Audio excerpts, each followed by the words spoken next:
ባለፉት ጥቂት ወራት ዓለምን በስጋት ላይ ጥሎ የቆየውና በሆርሙዝ የባህር ሰርጥ አካባቢ የተቀሰቀሰው ወታደራዊ ግጭት አሁን አዲስና ተስፋ ሰጪ ምዕራፍ ላይ የደረሰ ይመስላል። ፕሬዝዳንት ዶናልድ ትራምፕ ወደ ስልጣን ከተመለሱ በኋላ በኢራን ላይ የከፈቱት ሁለተኛው ወታደራዊ እርምጃና ተከትሎት የመጣው የኢነርጂ ወይም የኃይል አቅርቦት ቀውስ ዓለም አቀፉን ኢኮኖሚ እያናወጠ ባለበት እዚህ ወቅት ዋሽንግተንና ቴህራን በዘላቂነት ለመቋጨት የሚያስችል የመጀመሪያ ደረጃ የመግባቢያ ስምምነት ላይ ለመድረስ መቃረባቸው ዛሬ ተሰምቷል። ይህ የሰላም ጥረት በተለይም የዓለምን የነዳጅ አቅርቦት በበላይነት የሚቆጣጠረው የሆርሙዝ ሰርጥ ላይ የተጣሉ እገዳዎችን ለማንሳትና የሁለቱን ሀገራት የከረረ ጸብ ወደ ዲፕሎማሲያዊ ጠረጴዛ ለመመለስ ያለመ እንደሆነም እየተገለጸ ይገኛል።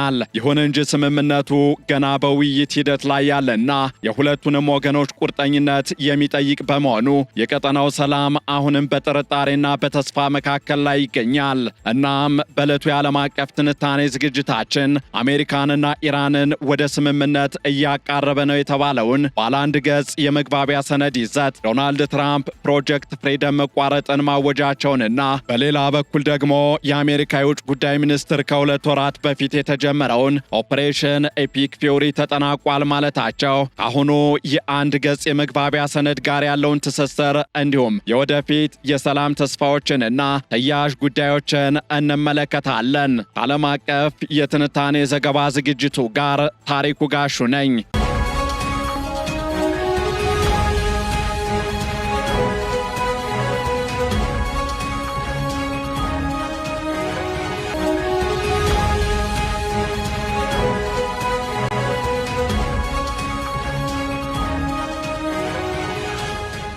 በመካከለኛው ምስራቅ ለ38 ቀናት የተደረገው ደም አፋሳሽ ጦርነትና ከዚያም በኋላ በተደረገው ደካማ የተኩስ አቁም ድርድር የቀጠለው ውጥረት አሁን አዲስ መልክን እየያዘ መጥቷል። ዋሽንግተንና ቴህራን ጦርነቱን ለማቆም እንዲሁም በሆርሙዝ ባህር ወሽመጥ ላይ የተጋረጠውን ወታደራዊ እገዳ ለማላላት የሚያስችል የመጀመሪያ ደረጃ ስምምነት ወይም ፕሪሊሚናሪ አግሪመንት ላይ ለመድረስ መቃረባቸው ተሰምቷል። ይህ ስምምነት በሁለቱ ሀገራት መካከል ለዓመታት የዘለቀውን የጠላትነት ስሜት ከመቀነሱም በላይ በዓለም አቀፍ የኢነርጂ ወይም የኃይል አቅርቦት ደህንነት ላይ የተደቀነውን ስጋት ለመቅረፍ እንደ ትልቅ እርምጃ ተወስዷል። ፕሬዝዳንት ዶናልድ ትራምፕ ፕሮጀክት ፍሪደም ወይም የነጻነት ፍሪደም የተሰኘውን የባህር ላይ ዘመቻ ለጊዜው ማቆማቸውና የውጭ ጉዳይ ሚኒስትር ማርኮ ሩቢዮ ኦፕሬሽን ኤፒክ ፊውሪ መጠናቀቁን ማወጃቸው ዲፕሎማሲው ከጠመንጃ ድምፅ በላይ እየጎላ መምጣቱን አመላካች ሆኗል። በአሁኑ ወቅትም በዋሽንግተንና በቴህራን መካከል እየተመከረበት ያለውና አክሲዮስ በዘገበው መሰረት ባለ አንድ ገጽና 14 ነጥቦችን የያዘ የመግባቢያ ሰነድ ወይም ኤምኦዩ የጦርነቱን ማብቂያ የሚያበስርና ለ30 ቀናት የሚቆይ የድርድር ማዕቀፍን የሚዘረጋ ነው። የስምምነቱ ዝርዝር ጉዳዮች በዋናነት በሶስት ምሰሶች ላይ ያተኮሩ መሆናቸውም እየተገለጸ ነው። በዚህም የመጀመሪያው የኢራን የኒውክሌር መርሃ ግብር ሲሆን ቴህራን ዩራኒየም የማበልጸግ ስራዋን ለተወሰነ ጊዜ እንድታቆም፣ ዓለም አቀፍ ቁጥጥርን እንድትቀበልና የኒውክሌር መሳሪያ ለመስራት እንደማትሞክር ዋስትና እንድትሰጥ ይጠይቃል። በምላሹም አሜሪካ በኢራን ላይ የጣለችውን ማዕቀብ ደረጃ በደረጃ ለማንሳትና የታገዱ በቢሊዮን የሚቆጠሩ ዶላሮችን ለመልቀቅ ተስማማለች። ሶስተኛውና እጅግ አሳሳቢው ነጥብ ደግሞ የሆርሙዝ ባህር ወሽመጥን በተመለከተ ሲሆን ሁለቱም ወገኖች በባህር ትራንዚት ላይ የጣሉትን ገደብ በማንሳት የመርከቦችን እንቅስቃሴ ወደ ቀድሞ ሁኔታው ለመመለስ የሚያስችል የደረጃ በደረጃ ዕቅድን ይዟል። ይህ ስምምነት በሁለቱ ሀገራት መካከል ያለውን ውጥረት ለመቀነስ ትልቅ አቅም እንዳለውም እየተገለጸ ነው። በተለይም የ30 ቀናት የድርድር ጊዜ መቀመጡ ሁለቱም ወገኖች ከጦርነት ቀጠና ወጥተው ወደ ጠረጴዛ ዙሪያ እንዲመጡ እድል ይሰጣል። ይሁን እንጂ አሁንም ያልተቋጩ ነጥቦች እንዳሉ ግን እየተገለጸ ነው። ለአብነትም ቴህራን ዩራኒየም የማበልጸግ ስራዋን ለ5 ዓመታት ብቻ ለማቆም ስትጠይቅ ዋሽንግተን ግን ለ20 ዓመታት እንዲሆን ትፈልጋለች። በአሁኑ ወቅትም በ12 እና በ15 ዓመታት መካከል ድርድር እየተደረገ ሲሆን ኢራን ያከማቸችውን በከፍተኛ ደረጃ የበለጸገ ዩራኒየም ወደ ሌላ ሶስተኛ ሀገር አሳልፋ ለመስጠት መስማማቷ እንደ ትልቅ ስኬትነት እየተቆጠረ ይገኛል። ይህም የኒውክሌር ስጋቱን በከፍተኛ ሁኔታ የሚቀንስ በመሆኑ በሁለቱም ወገኖች መካከል መተማመንን ለመገንባት እድል ይከፍታል። ከዚህ ጋር ተያይዞ ተያይዞ የአሜሪካ ባለስልጣናት ስምምነቱን በተመለከተ ያላቸው አቋም በጥንቃቄ የተሞላ ብሩህ ተስፋም የሚታይበት መሆኑ እየተገለጸ ነው። የውጭ ጉዳይ ሚኒስትሩ ማርኮ ሩቢዮ ዋይት ሃውስ ውስጥ ለጋዜጠኞች በሰጡት መግለጫ ፕሬዝደንቱ ለኮንግረሱ እንዳሳወቁት ኦፕሬሽን ኢፒክ ፊውሪ ተጠናቋል፣ ያንን ምዕራፍ ጨርሰናል በማለትም ወታደራዊ እርምጃው ግቡን መምታቱን ገልጸዋል። ሩቢዮ አክለውም ይህ የማጥቃት ዘመቻ አይደለም፣ የመከላከል ዘመቻ ነው። ትርጉሙም ቀላል ነው፣ መጀመሪያ ካልተተኮሰብን በስተቀር አንተኩስም በማለት የአሜሪካን አዲሱን ወታደራዊ አቋም አስረድተዋል። በሌላ በኩል ደግሞ ፕሬዝደንት ዶናልድ ትራምፕ በኢራን ላይ የሚደረገውን የኢኮኖሚ ጫና በማጠናከር ቴህራንን ወደ ድርድር ጠረጴዛ ማምጣታቸውን ያምናሉ። ዶናልድ ትራምፕ በሶሻል ትሩዝ ገጻቸው ላይ ታላቅ መሻሻል ታይቷል በማለት ለፓኪስታንና ለሳውዲ አረቢያ ጥያቄ ምላሽ ለመስጠት ሲሉ ዘመቻውን ማቆማቸውን ገልጸዋል። ይህ በእንዲህ እንዳለ የኢራን ወገን እስካሁን ለቀረበው ረቂቅ ሰነድ ይፋዊ ምላሽ ባይሰጥም የውጭ ጉዳይ ሚኒስትር አባስ አራግቺ ግን የሰላም ንግግሩ በፓኪስታን አጋዥነት እየቀጠለ መሆኑን ጠቁመዋል። ቴህራን ስምምነቱን የምትቀበለው ፍትሐዊ ሆኖ ሲገኝ ብቻ እንደሆነ ቢገልጾም በሀገሪቱ ውስጥ ያለው የኢኮኖሚ ቀውስና የአሜሪካ ወታደራዊ ጫና ቴህራንን ወደ ሰላም መንገድ እንድታዘነብል እንዳደረጋት ተንታኞች እየገለጹ ይገኛሉ። ሆኖም በኢራን ውስጥ የተለያዩ የውሳኔ ሰጪ አካላት መኖራቸው፣ ላብነትም የውጭ ጉዳይ ሚኒስትሩ የሰላም ንግግር እያደረገ ባለበት ወቅት ወታደራዊው ክንፍ ጥቃት መፈጸሙ በቴህራን በኩል ወጥ የሆነ አቋም ለመያዝ እንቅፋት ሊሆን እንደሚችል ተሰግቷል። በፕሬዝደንት ዶናልድ ትራምፕ የፕሮጀክት ፍሪደም ወይም የነጻነት ፕሮጀክት ማቆም እንዲሁም በውጭ ጉዳይ ሚኒስትሩ ማርኮ ሩቢዮ የኦፕሬሽን ኢፒክ ፊውሪ መጠናቀቅ መግለጫዎች መካከል ጥብቅ ቁርኝት እንዳለም ይገለጻል። ኦፕሬሽን ኢፒክ ፊውሪ አሜሪካ በኢራን ላይ የከፈተችው ወታደራዊ ማጥቃት ዘመቻ ሲሆን ዓላማውም የኢራንን ወታደራዊ አቅም ማዳከም ነበር። ሩቢዮ ይህ ዘመቻ መጠናቀቁን ሲናገሩ አሜሪካ ወታደራዊ ግቧን ማሳካቷንና አሁን ትኩረቷ ወደ ዲፕሎማሲው መዞሩን ማሳየታቸው ነው። በሌላ በኩል ፕሮጀክት ፍሪደም በሆርሙዝ ወሽመጥ ላይ ማለፊያ አጥተው እየተጉላሉ የነበሩ መርከቦችን በወታደራዊ ጥበቃ ለማስወጣት ወይም አልፈው እንዲሄዱ ለማድረግ የታለመ ዘመቻ ነበር።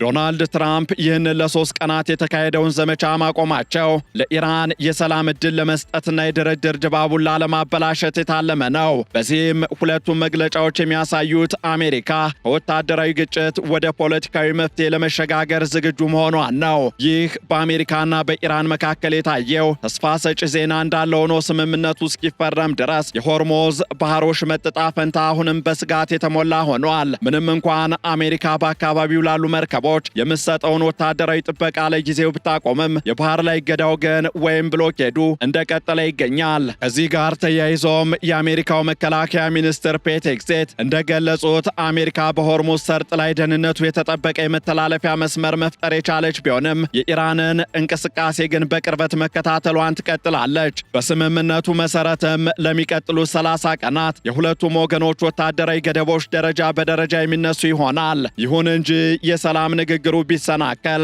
አሜሪካ ወታደራዊ እርምጃዋንና እገዳዋን ወዲያውኑ የመመለስ መብቷ የተጠበቀ መሆኑን አስታውቃለች። በእርግጥ አሁንም ቢሆን ወሽመጡ ሰላማዊ ነው ለማለት አያስደፍርም። ይልቁንም በተኩስ አቁም ስምምነት ላይ የተመሰረተ ጊዜያዊ ጸጥታ የሰፈነበት ነው ሊባል ይችላል።